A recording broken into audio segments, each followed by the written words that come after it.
لله نحمده ونستعينه ونستغفره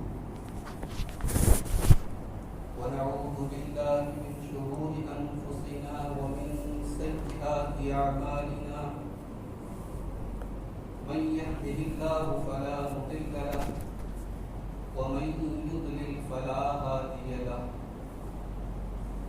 وأشهد أن لا إله إلا الله وحده لا شريك له وأشهد أن محمدا عبده ورسوله يا أيها الذين آمنوا اتقوا الله حق تقاته ولا تموتن إلا وأنتم مسلمون يا أيها الناس اتقوا ربكم الذي خلقكم من نفس واحدة وخلق منها زوجها وبث منهما رجالا كثيرا ونساء واتقوا الله الذي تساءلون به والأرحام إن الله كان عليكم رقيبا يا أيها الذين آمنوا اتقوا الله وقولوا قولا سديدا يصلح لكم أعمالكم ويغفر لكم ذنوبكم ومن يطع الله ورسوله فقد فاز فوزا عظيما أما بعد فإن خير الحديث كتاب الله وخير الهدي هدي محمد صلى الله عليه وسلم وشر الأمور محدثاتها وكل محدثة بدعة وكل بدعة ضلالة وكل ضلالة في النار أعوذ بالله من الشيطان الرجيم بسم الله الرحمن الرحيم يستخفون من الناس ولا يستخفون من الله وهو معهم إذ يبيتون ما لا يرضى من القول وكان الله بما يعملون محيطا محترم حاضرین جمعہ،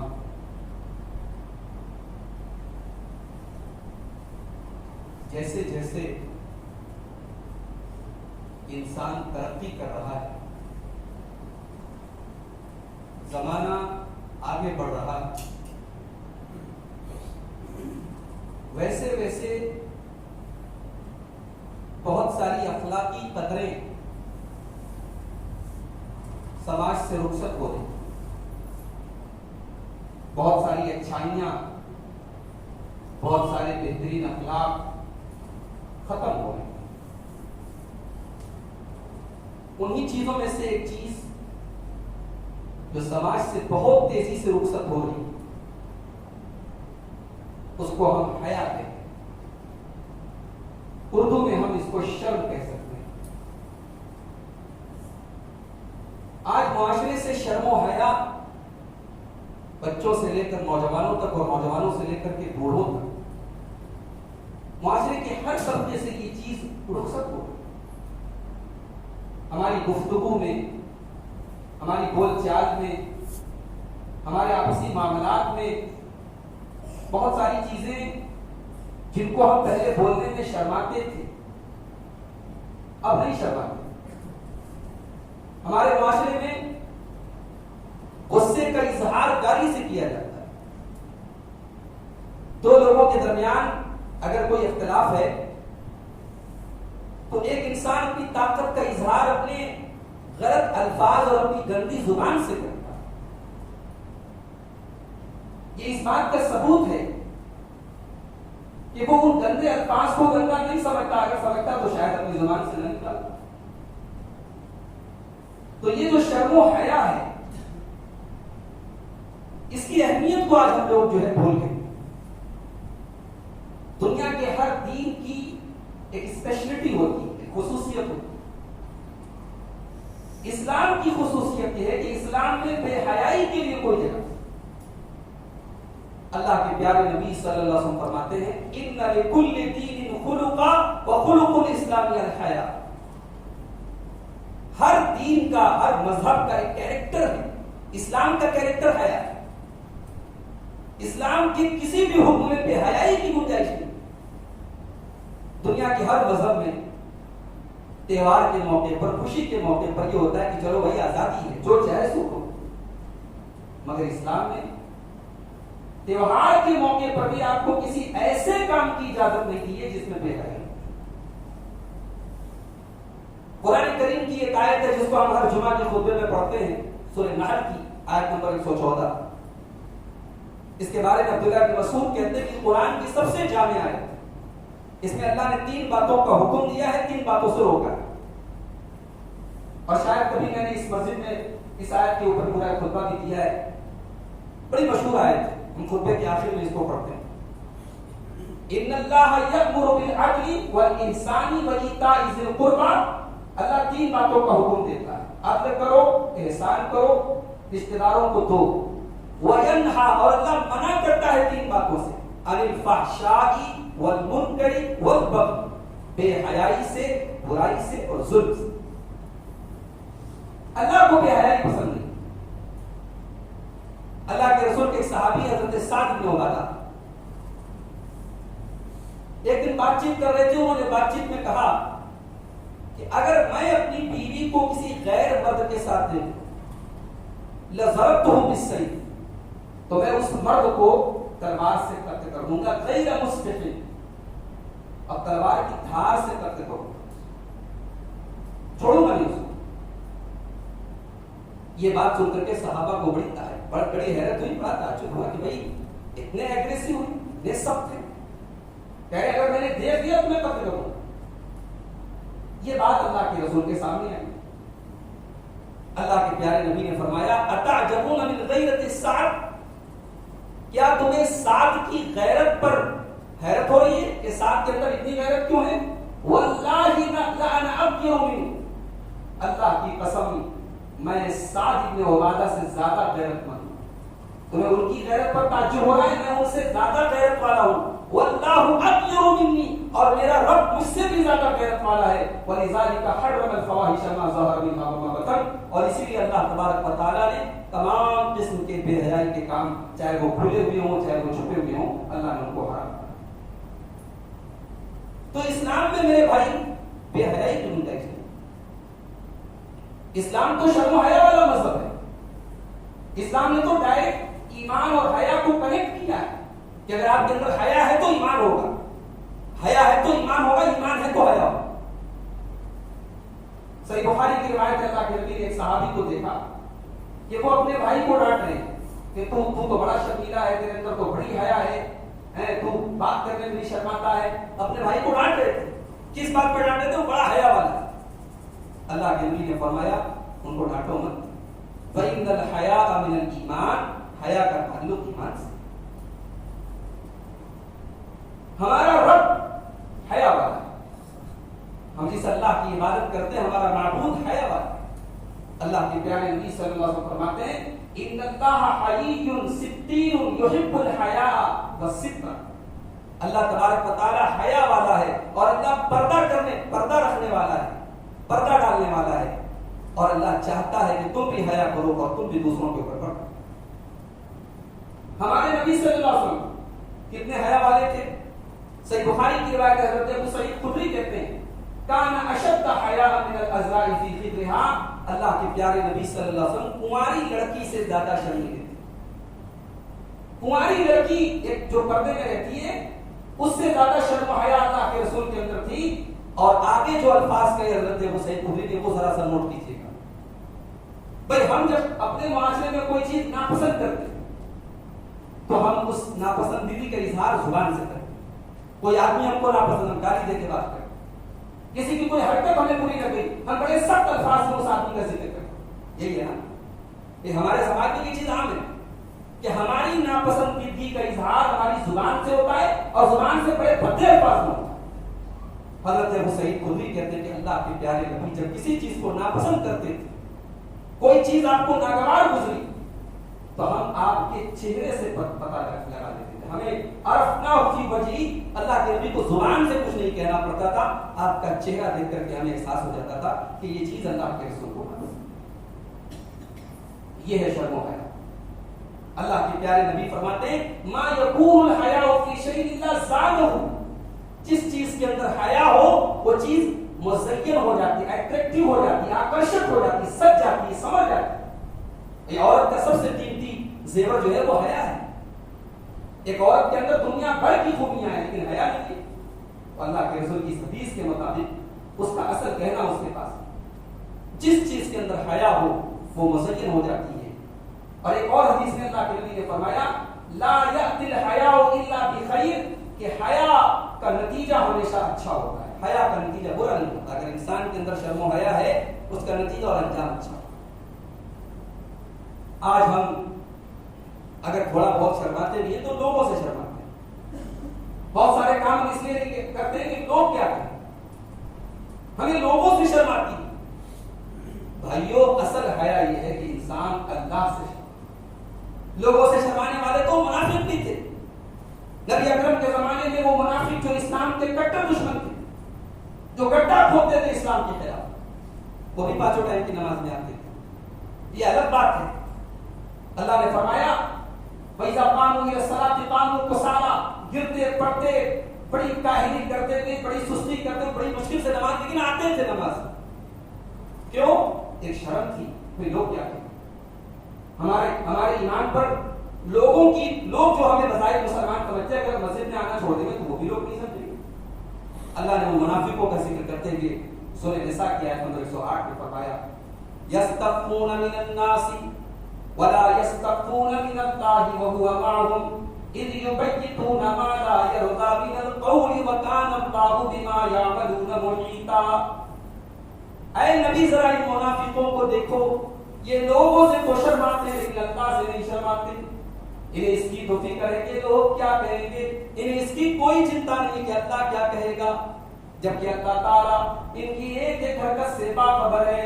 وَهُوَ مَعَهُمْ إِذْ يُبَيِّتُونَ مَا لَا يَرْضَىٰ مِنَ الْقَوْلِ، جب یہ رات کے سناٹوں میں اسلام کے خلاف پلاننگ کرتے ہیں اور اسکیمیں بناتے ہیں، اللہ تو ان کی ان حرکتوں سے بھی واقف ہے۔ وَكَانَ اللَّهُ بِمَا يَعْمَلُونَ مُحِيطًا، یہ جو کچھ کر رہے ہیں اللہ کو سب پتہ ہے، اللہ سب کو گھیرے ہوئے۔ اللہ سے انسان کیوں نہیں شرماتا ہے؟ کیا کوئی ایسی چیز ہے دنیا میں، کوئی ایسی جگہ ہے دنیا میں کہ اس جگہ اللہ تبارک و تعالیٰ کی نظر نہیں ہے؟ کائنات کا کوئی کونا ایسا ہے جہاں اللہ تبارک و تعالیٰ جس سے ناواقف ہے نعوذ باللہ اس پر اللہ کی نظر نہیں؟ اگر انسان اللہ سے شرماتا نہیں اس کا مطلب اللہ کو جانتا نہیں۔ وہ اللہ نے قرآن میں کہا نا انما یخشی اللہ من عبادہ العلماء، اللہ سے اس کے بندوں میں علماء ڈرتے ہیں۔ یہاں علماء کا کیا مطلب؟ علماء کا مطلب یہاں وہ جو ہمارے یہاں علماء عالم کی جمع علماء وہ مراد نہیں ہے۔ ہو سکتا ہے عالم بھی اللہ سے نہ ڈرتا ہو، یہاں علماء کا مطلب ہے جو اللہ کو جانتا ہے، جو جتنا اللہ کو جانے گا اتنا اللہ سے، اللہ کو جو جانے گا وہ اللہ سے ضرور شرمائے۔ قرآن کریم میں حضرت لقمان کا ذکر ہے۔ یہ لقمان کون تھے؟ نبی تو نہیں تھے، اللہ کے ایک نیک بندے تھے۔ حضرت لقمان نے اپنے بچے کو کچھ نصیحتیں کی تھی، اپنے بیٹے کو بٹھا کر کے کچھ کام کی باتیں بتائی۔ اللہ کو وہ حضرت لقمان کی وہ نصیحتیں اتنی پسند آئی کہ اللہ نے قرآن کا حصہ بنا دیا اور لقمان کے نام پہ پوری سورت اللہ نے اتار دی، سورہ لقمان کے نام۔ حضرت لقمان اپنے بچے کو جو نصیحتیں کرتے ہیں اس میں بڑی پیاری نصیحت کرتے ہوئے کہتے ہیں یا بنیا انہا ان تک مثقال حبۃ من خردل فتكن في صخرة أو في السماوات أو في الأرض يأتي بها الله۔ کہتے ہیں کہ اے میرے بچے، ایک رائی کے دانے کے برابر بھی اگر کوئی چیز ہے، رائی بڑا مشہور ہمارے یہاں کھانے پینے میں مسالے میں استعمال ہوتا ہے، عرب میں بھی استعمال ہوتا تھا، اور اللہ نے قرآن میں کئی جگہ یعنی کسی چیز کی حقارت کو بیان کرنے کے لیے رائی کا ذکر کیا ہے، کیونکہ انسان کی نظر میں سب سے حقیر چیز رائی ہے، سب سے چھوٹی چیز رائی ہے۔ اللہ حضرت لقمان اپنے بچے سے کہتے ہیں کہ اے میرے بچے، اگر ایک رائی کے دانے کے برابر بھی کوئی چیز ہوگی فَتَكُنْ فِي صَخْرَةٍ، وہ کسی چٹان کے نیچے ہوگی، او فِي السَّمَاوَاتِ، آسمانوں میں کہیں ہوگی، او فِي الْأَرْضِ، یا زمین میں کہیں ہوگی، یأتی بِهَا اللَّهُ، اللہ تعالیٰ اس چیز کو بھی سامنے لے آئے گا۔ اللہ اتنا باریک بین ہے، اللہ اتنی خبر رکھنے والا ہے کہ رائی کے دانے کے برابر بھی کوئی چیز کائنات کے کسی بھی کونے میں ہو، اندھیرے میں ہو، اجالے میں ہو، چٹان کے نیچے ہو، آسمانوں میں ہو، زمین میں ہو، اللہ اس کو بھی سامنے۔ جس اللہ کی قدرت کا یہ عالم ہے، جس اللہ کے علم کا یہ عالم ہے، اس اللہ سے ہم ڈرتے نہیں ہیں؟ اپنی زبان اور اپنے ہاتھوں اور اپنی حرکتوں کے پہلے ہم یہ نہیں سوچتے کہ اللہ کو کیا جواب دیں؟ اللہ کو سب کچھ دیکھ رہا ہے، کائنات میں کوئی ایک پتا بھی گرتا ہے اللہ کو وہ بھی پتا۔ اللہ نے فرمایا سورہ انعام کے اندر وَإِنَّهُ مَفَاتِحُ الْغَيْبِ لَا يَعْلَمُهَا إِلَّا هُوَ، غیب کی تمام کنجیاں اللہ کے پاس ہیں، غیب کی تمام کنجیاں اللہ کے پاس ہے، اللہ ہی ان کو جانتا ہے۔ وَيَعْلَمُ مَا فِي الْبَرِّ وَالْبَحْرِ، خشکی میں کیا ہو رہا ہے اور سمندر میں کیا ہو رہا ہے اللہ کو سب معلوم ہے۔ وَمَا تَسْقُطُ مِنْ وَرَقَةٍ إِلَّا يَعْلَمُهَا، اور کائنات میں جہاں پر ایک پتا بھی گرتا ہے اللہ کو بھی معلوم ہے۔ وَلَا حَبَّةٍ فِي ظُلُمَاتِ الْأَرْضِ، اور زمین کے اندھیروں میں، زمین کے اندر ایک دانہ بھی اگر کہیں پر چھپا ہوا ہے اللہ کو اس دانے کے بارے میں بھی معلوم ہے۔ وَلَا رَطْبٍ وَلَا يَابِسٍ إِلَّا فِي كِتَابٍ مُبِينٍ، زمین میں ہر سوکھی گیلی ہر چیز اللہ کی کتاب مبین میں، اللہ کی تقدیر کی کتاب میں، اللہ کے لوح محفوظ میں لکھی۔ کائنات میں پتا بھی اللہ کی مرضی اور اللہ کی نالج اور اللہ کے پاور کے بغیر بھی نہیں سکتا۔ اس اللہ سے انسان ڈرتا نہیں، اس اللہ سے انسان شرماتا نہیں۔ دنیا میں بڑے بڑے شاپنگ مال میں کیمرے لگے ہوئے، ایئرپورٹ پہ کیمرے لگے ہیں، ریلوے اسٹیشن پر کیمرے۔ یہ کیمرے کیوں لگے ہیں؟ یہ سیکیورٹی کے پرپس سے لگے کہ کیمرہ لگا ہے تو غلط حرکتیں نہیں ہوں، کیمرہ لگا ہے تو چور چوری کرنے کے پہلے سوچے گا، کیمرہ لگا ہے تو کسی کو چھیڑنے کے پہلے سوچے گا انسان۔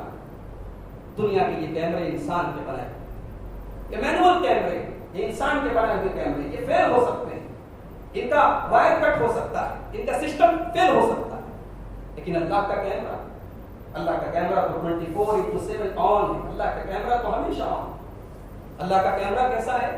یعلم خائنۃ الاعین وما تخفی الصدور، وہ اللہ تو تمہاری آنکھوں کی چوری کو بھی جانتا ہے، وما تخفی الصدور، تم دل کے اندر کیا چھپائے اللہ کو وہ بھی معلوم ہے، دل کے اندر کیا چھپائے اللہ کو بھی معلوم ہے۔ اللہ کے کیمرے میں سب ریکارڈ ہو رہا ہے۔ وَإِنَّ عَلَيْكُمْ لَحَافِظِينَ كِرَامًا كَاتِبِينَ يَعْلَمُونَ مَا تَفْعَلُونَ، ہم نے تمہارے اوپر کرامن کاتبین کو مقرر کر دیا ہے اور وہ تمہاری ایک ایک ایکٹیویٹی کو، ایک ایک حرکت کو نقل کر رہے ہیں، ریکارڈ کر رہے ہیں۔ انسان اللہ سے نہیں شرماتا، انسان سمجھتا ہے کہ اللہ سے ہم بچ جائیں۔ اللہ سے کیسے بچیں گے بھائی؟ ہمارے کان ہمارے خلاف گواہی دیں، ہماری آنکھیں ہمارے خلاف گواہی دیں، ہماری چمڑی ہمارے خلاف گواہی دیں۔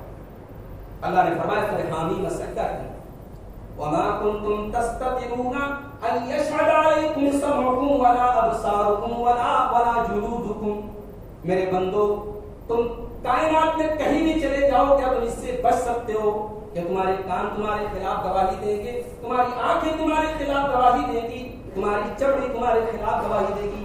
وَلَكِنْ ظَنَنْتُمْ أَنَّ اللَّهَ لَا يَعْلَمُ كَثِيرًا مِّمَّا تَعْمَلُونَ، تم نے یہ سمجھا کہ اللہ کو تمہاری حرکتوں کی خبر نہیں ہے۔ وَذَلِكُمْ ظَنُّكُمُ الَّذِي ظَنَنْتُمْ بِرَبِّكُمْ أَرْدَاكُمْ فَأَصْبَحْتُمْ مِنَ الْخَاسِرِينَ، اللہ کو سب پتا ہے، اور اللہ کے بارے میں تم نے جو یہ گمان کیا کہ اللہ کو کچھ پتا نہیں ہے، یہی گمان تمہیں قیامت کے دن برباد۔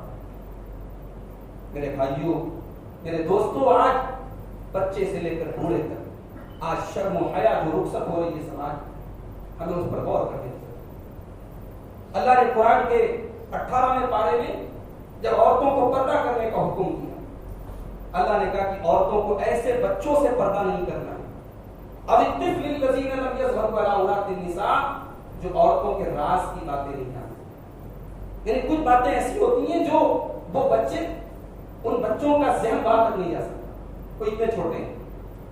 مگر آج موبائل کے دور میں، انٹرنیٹ کے دور میں، ترقی کے اس دور میں، آج ہمارے دور کے بچے جو ہے وقت کے پہلے بالغ، 8-8 9 سال کے بچے اور بچیاں، آج ان کا شعور اور ان کا ذہن وہاں تک پہنچ گیا جہاں تک آپ سوچ۔ تو یہ جو معاشرے میں بے حیائی پھیل رہی ہے، اس پر ہمیں اور آپ کو کنٹرول کرنے کی، اپنے بچوں کے اندر شرم و حیا کو پروموٹ کرنے کی ضرورت ہے، اس کو امپروو کرنے کی ضرورت ہے۔ اور بچوں کے اندر شرم و حیا کیسے امپروو ہوگی؟ جب آپ اپنے اندر شرم و حیا کریں۔ آج بچوں کے سامنے باپ گالی دیتا ہے، میاں بیوی کے درمیان جھگڑا ہوا، باپ نہایت ہی گندی زبان اپنے بچوں کے سامنے استعمال کرتا۔ کیوں استعمال کرتا بھائی؟ اپنی عورت پر اپنا روب جھاڑنے کے لیے۔ تم اپنا روب جھاڑنے کے لیے اپنی زبان کو گندا کر رہے ہو اور اپنی زبان سے بے حیائی کی باتیں نکال رہے ہو۔ یہ تمام باتیں ریکارڈ ہو۔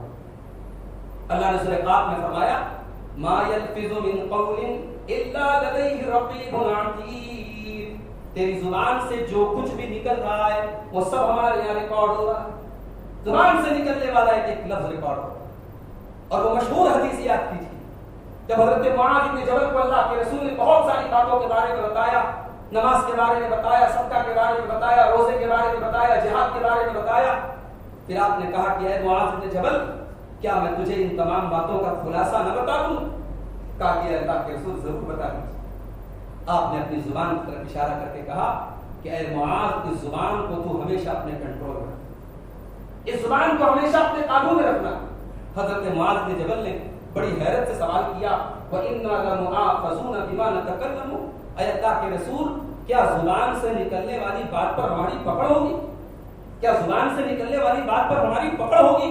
اللہ کے نبی نے فرمایا اے معاذ، تیرا ستیہ ناش ہو جائے۔ غصے کے اظہار میں اللہ کے نبی یہ جملہ کہتے تھے، عرب کا محاورہ تھا۔ آپ نے کہا کہ اے معاذ، تیرا ستیہ ناش ہو جائے، تیری ناک کھاک آلود ہو جائے۔ وَهَلْ يُكَبُّ النَّاسُ عَلَىٰ مَنَاخِرِهِمْ إِلَّا حَصَائِدُ أَلْسِنَتِهِمْ، لوگ اپنی ناک کے بل جہنم میں گھسیٹ کر کے لے کے جائے جائیں گے اپنی زبان۔ اپنی زبان کو بے حیائی سے بچاؤ، اپنی تنہائیوں کی حفاظت کریں ہم اور آپ۔ تنہائی میں جب کوئی نہ دیکھ رہا، اللہ تو دیکھ رہا، یہ احساس ہمیشہ اپنے دل میں رکھیے۔ أَلَمْ يَعْلَمْ بِأَنَّ اللَّهَ يَرَىٰ، کیا انسان یہ نہیں جانتا کہ اللہ دیکھ رہا ہے؟ حضرت یوسف کا واقعہ قرآن میں بیان کیا ہے۔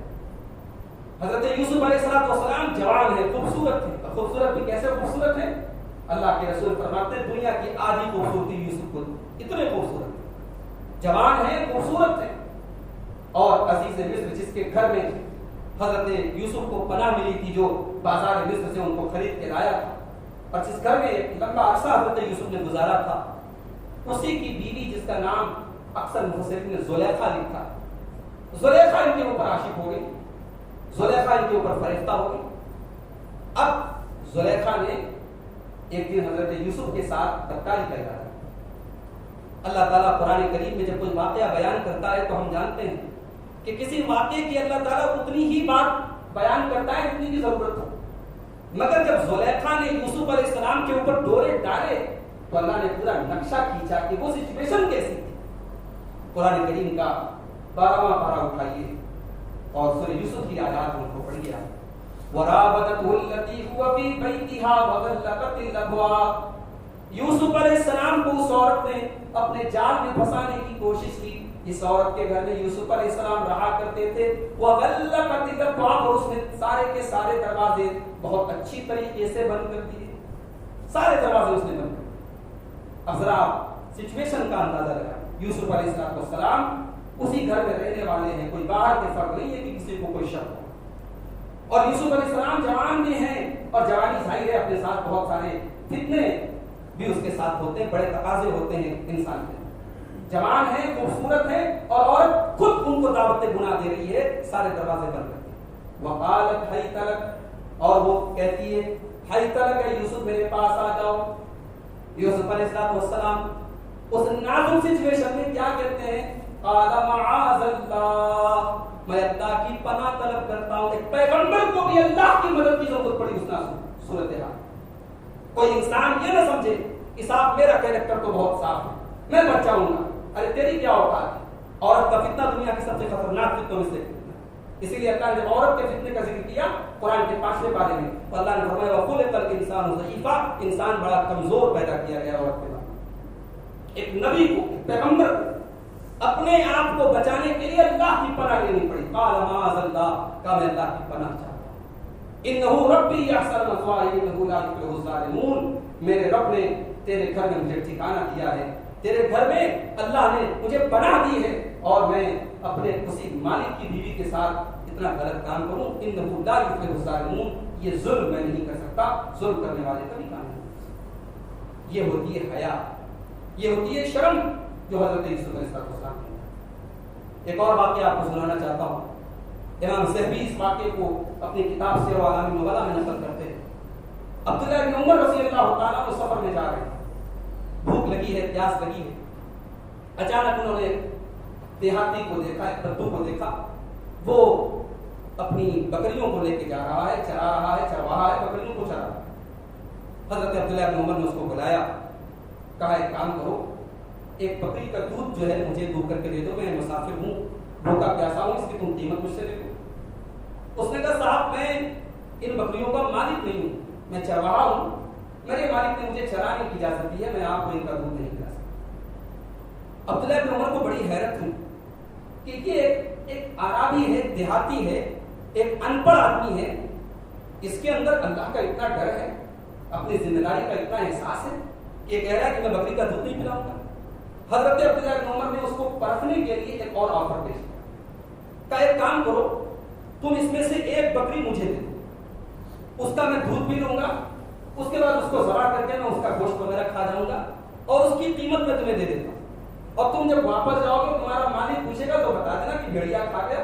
عام بات ہوتی تھی وہاں جب لوگ بکریوں کو لے کے جاتے تھے صحراؤں میں, جنگلوں میں, تو بھیڑیا کھا جاتا تھا, بولتے نا بھیڑیا کھا گیا. آفر تو بڑا اچھا تھا. عبداللہ بن عمر نے یہ آفر اس لیے پیش کر دیکھوں کہ اس کا تقویٰ کا لیول کہاں تک گیا ہے. یہ ایک عام آدمی, ایک سمپل آدمی, دیہات کا رہنے والا آدمی, جس کے پاس کوئی تعلیم نہیں ہے, کوئی ڈگری نہیں ہے, اس کے تقویٰ کا لیول کیا ہے. یہ بتاؤ اگر ایسا آفر کروں تو تمہارا کیا ہے. تو اس چرواہے نے کہا فَأَيْنَ اللَّهُ فَأَيْنَ اللَّهُ. اس نے کہا صاحب آپ کو بڑا اچھا آفر دے رہے ہیں, مالک بھی خوش ہو جائے گا, میرے پاس پیسے بھی آ جائیں گے, آپ کا بھی کام چل جائے گا. وہ سب بات تو ٹھیک ہے, مجھے ایک سوال کا جواب دیجیے, فَأَيْنَ اللَّهُ, اللہ کہاں گیا. اللہ کو کیا جواب دوں. کل اللہ کی بارگاہ میں جب اللہ مجھ سے یہ سوال کرے گا کہ تجھے وہ بکریاں امانت کے طور پہ ملی تھی, تو نے خیانت کیوں کی, تو نے بےایمانی کیوں کی, میں کیا جواب دوں گا. عبداللہ بن عمر رضی اللہ تعالیٰ عنہ کی آنکھوں سے آنسو آئے. اس چرواہے کا یہ جملہ سن کر کے عبداللہ بن عمر رونے لگے, اور مدینہ پہنچنے کے بعد پتہ لگایا وہ کس کا غلام ہے. اس کے آقا کو اس کی قیمت پتہ کر کے اس کی قیمت ادا کیا, اور پھر اس غلام کو بلا کر کے کہا کہ تیرے اس ایک جملے نے تجھے آج دنیا کی غلامی سے بچایا ہے, اور یہی ایک جملہ تجھے انشاءاللہ جہنم کے عذاب سے بچائے. میرے بھائیوں, یہ تھے ہمارے سلف صالحین, یہ تھا صحابہ کے دور کا حال. آج ہماری زندگیوں میں, ہمارے معاشرے میں شرم و حیا کا جو جنازہ نکل رہا ہے وہ بڑی فکر کی بات ہے. ہمیں اور آپ کو اس پر غور کرنے کی ضرورت ہے. اپنے اندر بھی, اپنی فیملی کے اندر بھی, اپنے بچوں کے اندر بھی شرم و حیا کا جذبہ پیدا کیجیے. کوئی ایسی حرکتیں, کوئی ایسا کام نہ کریں جو بے حیائی والا ہو. اور یہ بات یاد رکھیں کہ اللہ تبارک و تعالیٰ کو ہماری ایک ایک حرکت کی خبر ہے. اللہ سے دعا ہے رب العالمین ہم سب کو اپنے اندر شرم و حیا کا جذبہ پیدا کرنے کی توفیق عطا فرمائے. رب العالمین ہمیں بے حیائی کے تمام کاموں سے بچائے. رب العالمین ہمیں سے جو بیمار ہیں ان کو شفا کامل عطا فرمائے. جو روزی روٹی سے پریشان ہیں ان کے کاروبار میں برکت نصیب فرمائے. اللہ تعالیٰ ہمارے ملک کی حفاظت فرمائے. اللہ ہماری مسجدوں کی, ہماری درسگاہوں کی, ہماری عبادت گاہوں کی اللہ حفاظت فرمائے. اللہ ہمارے دلوں میں دوسرے کی الفت و محبت پیدا فرمائے. اللہ ہر قسم کے آپسی اختلاف و انتشار سے ہم سب کو محفوظ رکھے, جب تک دنیا میں زندہ رکھے, اسلام پر زندہ رکھے, اور خاتمہ ہم سب کا ایمان رکھو. وآخر دعوانا الحمدللہ.